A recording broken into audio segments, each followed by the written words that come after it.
зур караван-сарай, ике дөнья һәм 1000 еллык шәһәрләр очрашкан урын. Бүген Казан Русиянең 3нче баш каласы исемен зур горурлык белән йөртә. Биредә көнчыгыш һәм көнбатыш мәдәнияте юллары, гырыф-гадәтләре гаҗәеп рәвештә үрелгән. Бу шәһәрнең тарихы озын язма, ә аның язмышы мәңгелек тормыш.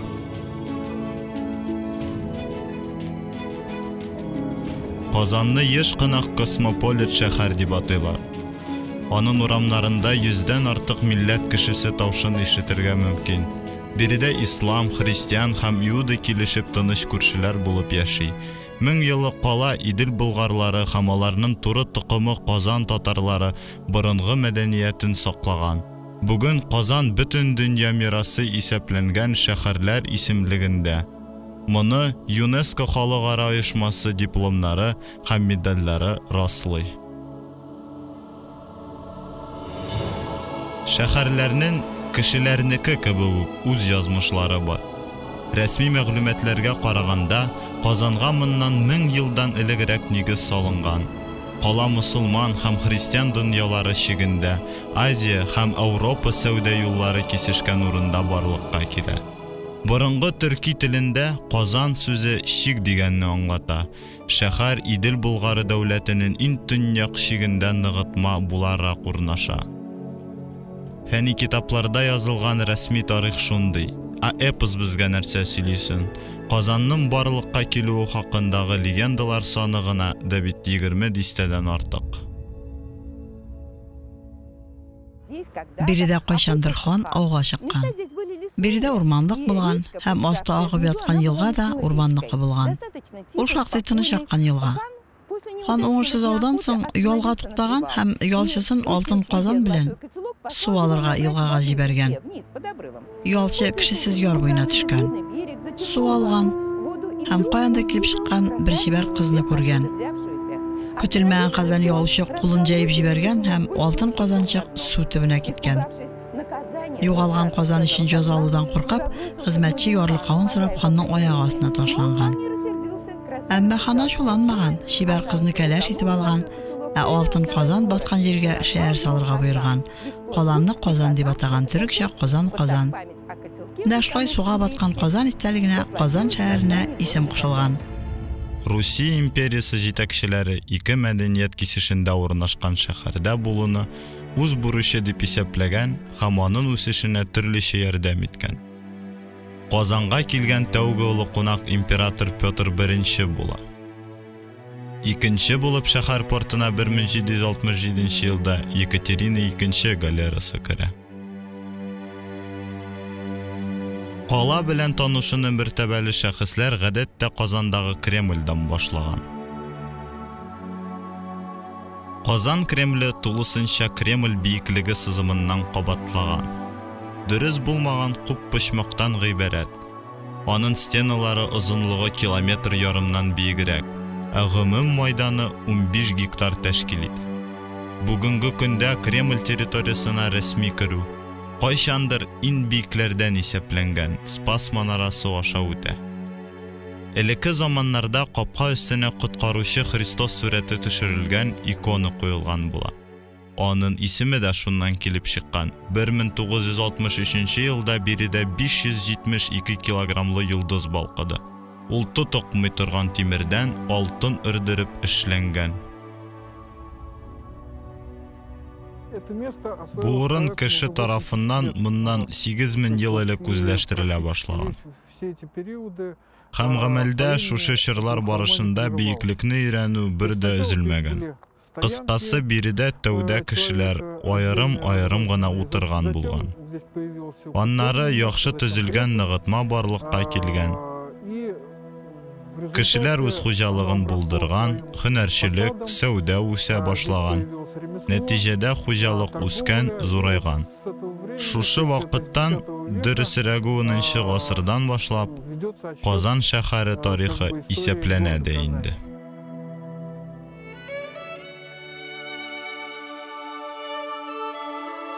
Кол Шәриф дөньядагы иң заманча мәчет. Ул Кремль белән берлектә искиткеч бер бөтен гүзәллек тудыра. Мәчет үз исеме өчен Казан ханлыгы рухани башлыгы Имам Сәйид Кул Шәрифкә бурычлы. Ул Иван Явыз гаскәрләре Казанга һөҗүм иткәндә һәлак була. Бина таныш мусулман билгесенә охшаш ике кисешкән квадраттан тора. Билге Аллаһы Тәгаләнең зурлавын аңлата. Мәчет почмакларына һәр берсе 55 метрга җиткән 4 манара урнаштырылган.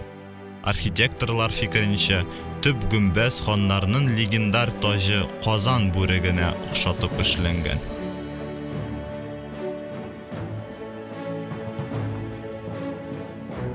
Ныгытманың төньяк көнбатыш өлешенә ядрә сарае төзелгән. Комплекс 17 гасыр азагына корал сакланган һәм хан гвардиясына урнашкан урынга салынган.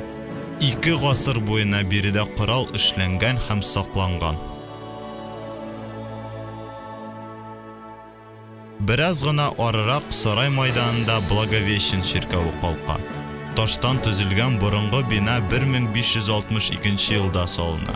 Благовещен ширкәвенә Александр Пушкин, Лев Толстой, Федор Шаляпин кебек күп билгеле кешеләр килгән. Ширкәүдә Петр I, Екатерина II, Павел һәм Николай I кебек шәхесләр гыйбадәт кылган.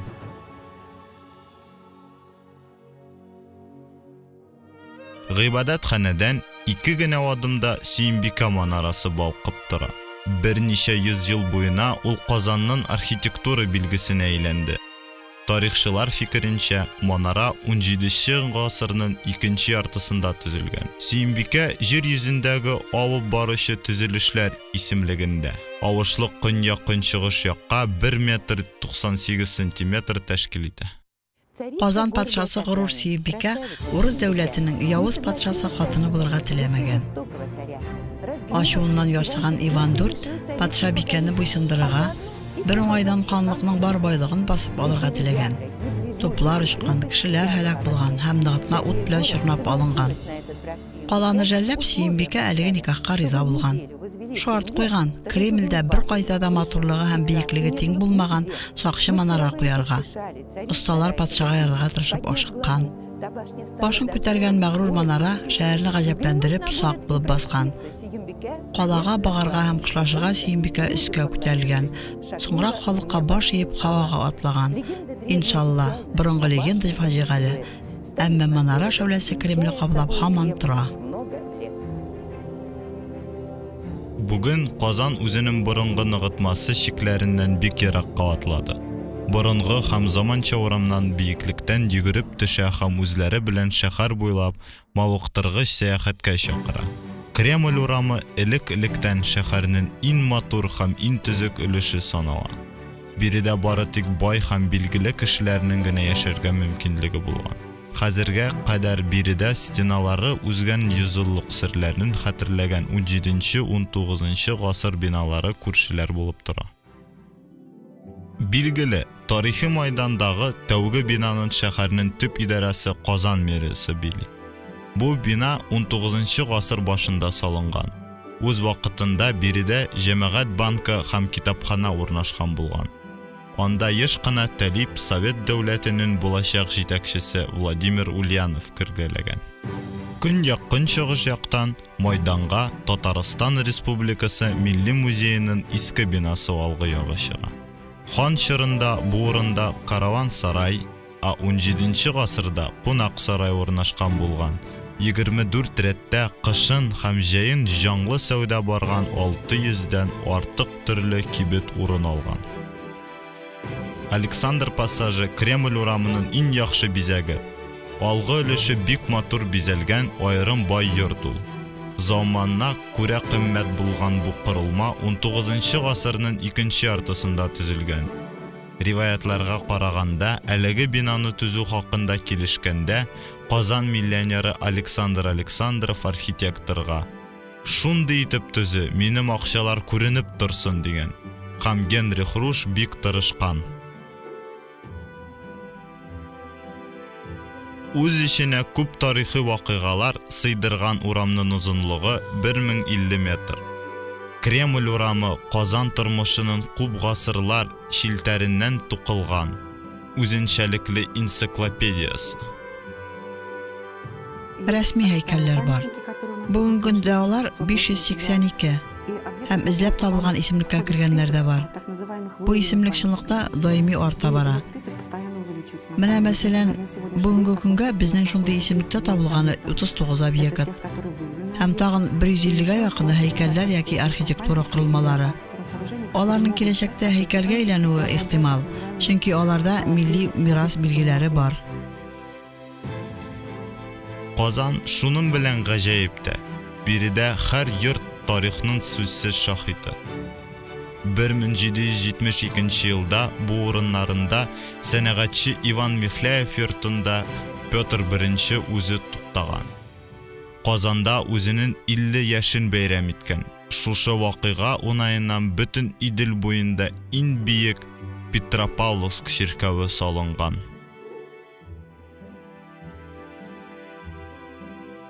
Ширкәүне Мәскәү һәм Италияның иң яхшы осталары төзегән. Бу эшне Петр I шәхсән үзе күзәткән.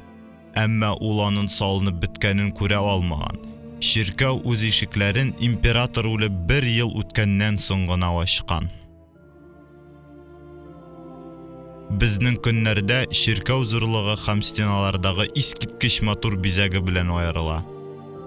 Петропавловск ширкәвенең төп бизәге 25 метр биеклектәге искиткеч иконостас. Ул 7 каттан тора һәм түшәмгә кадәр җитә. Безнең ширкәүдәге иң хөрмәтле урын Седмиозерная иконасы. Аны Казан ягында 17 гасырдан башлап ихтирам иткәннәр. Тыныч булмаган заманнарда биреге китерелә һәм Казан янында сахарада саклана. Шул еллар эчендә күп мөгъҗизалар белән данала.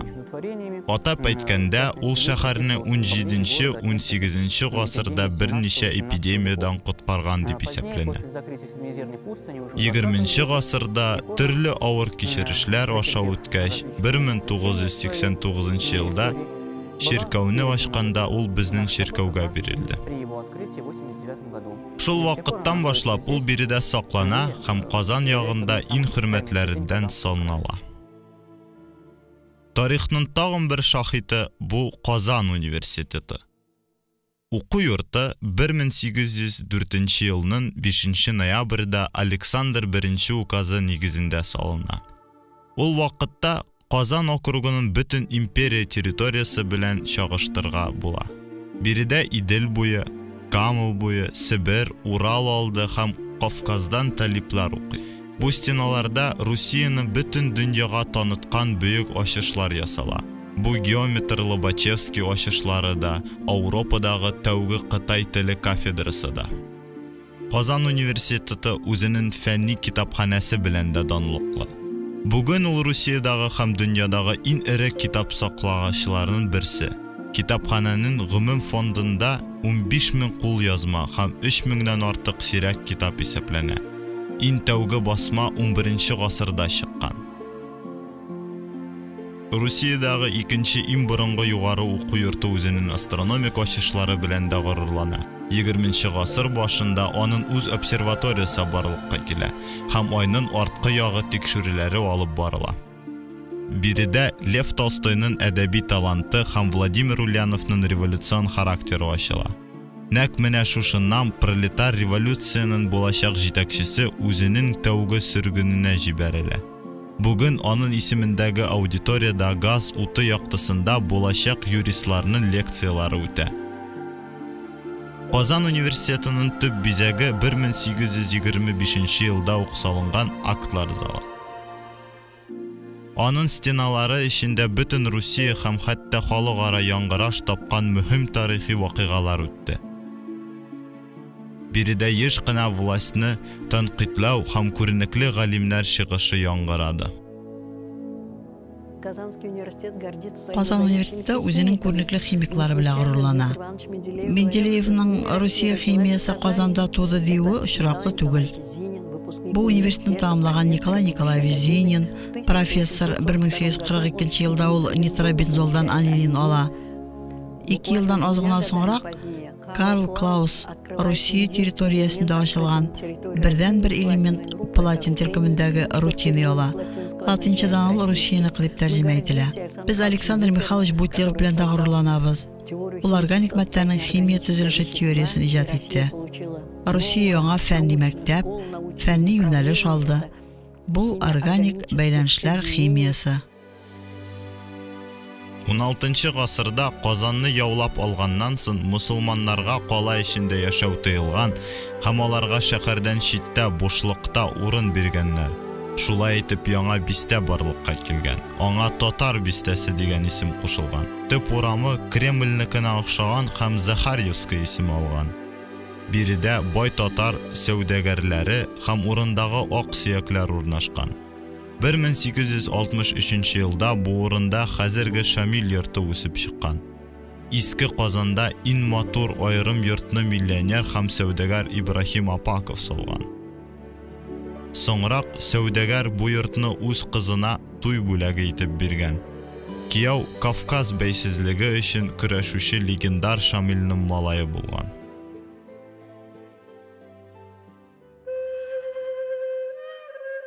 Казанда башка диннәргә тиң карау билгесе булган.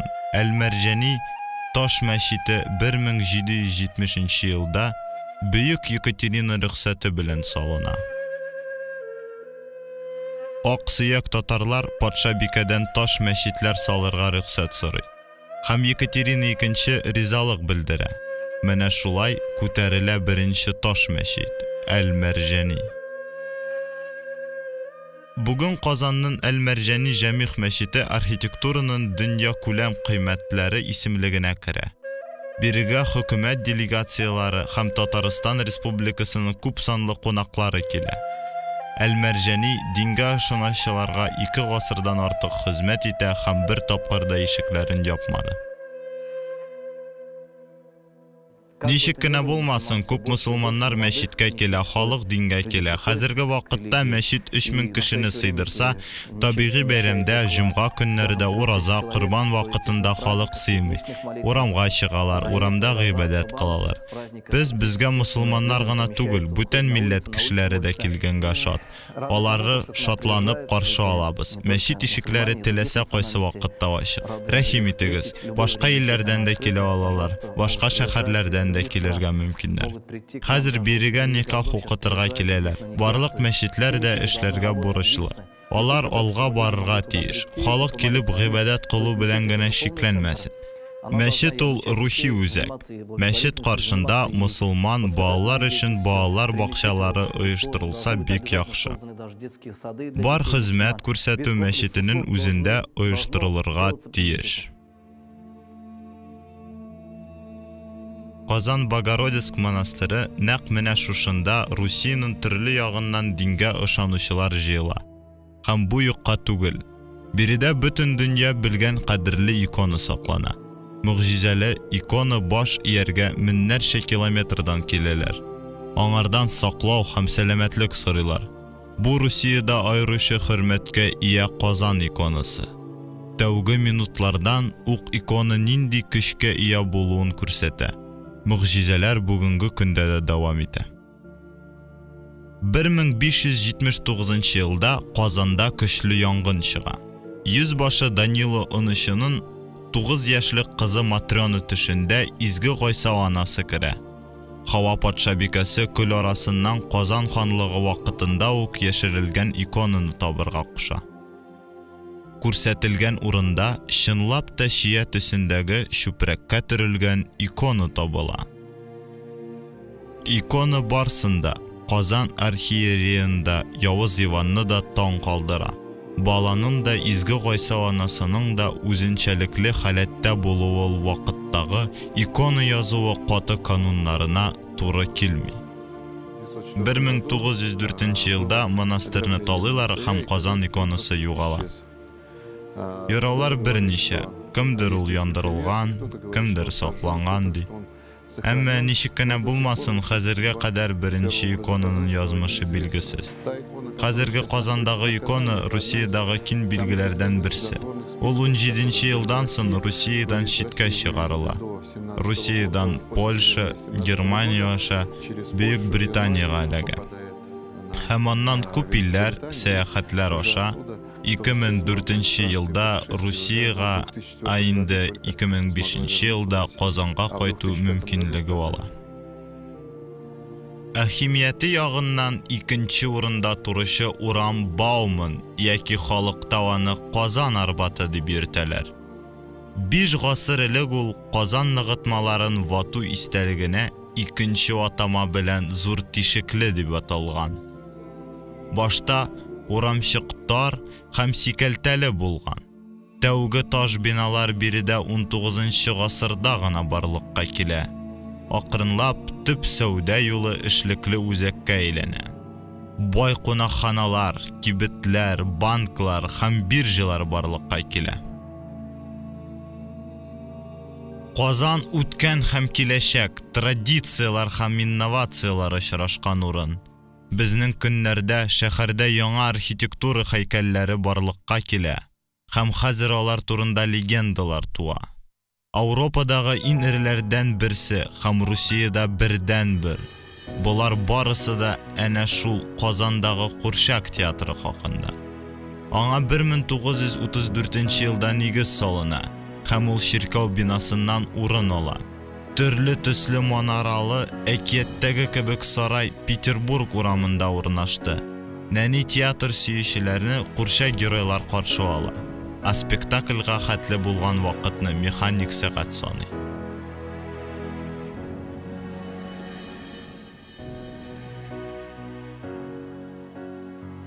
Казанны еш кына бөтен диннәрне ихтирам итүче кала дип атыйлар.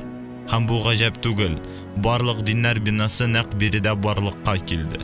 Үзәнчелекле кабатланмас Аллаһы Тәгалә йорты авторы Татарстандагы билгеле рәссам Илдар Ханов үзенең 6 сутыйлы бакчасында ул чын мәдәни үзәк төзегән. Биредә мусулман мәчете, православие чиркәве, иудлар синагогасы һәм буддистлар пагодасы килешеп һәм тынычлык кыйта яши. 21 гасырның тагын бер үзенчелекле истәлеге Казанканың 2 ярын тоташтыручы Миллениум күпере. 45 метрлы М хәрефе төсендәге мәхәббәт төзелеш күпер өстендә таш сыман. Ул шәһәрнең теләсә кайсы ноктасыннан бик яхшы күренә. Ярларны тоташтыручы иң бийек бу күпер 2005 елда Казанның 1000 еллыгында ачылды.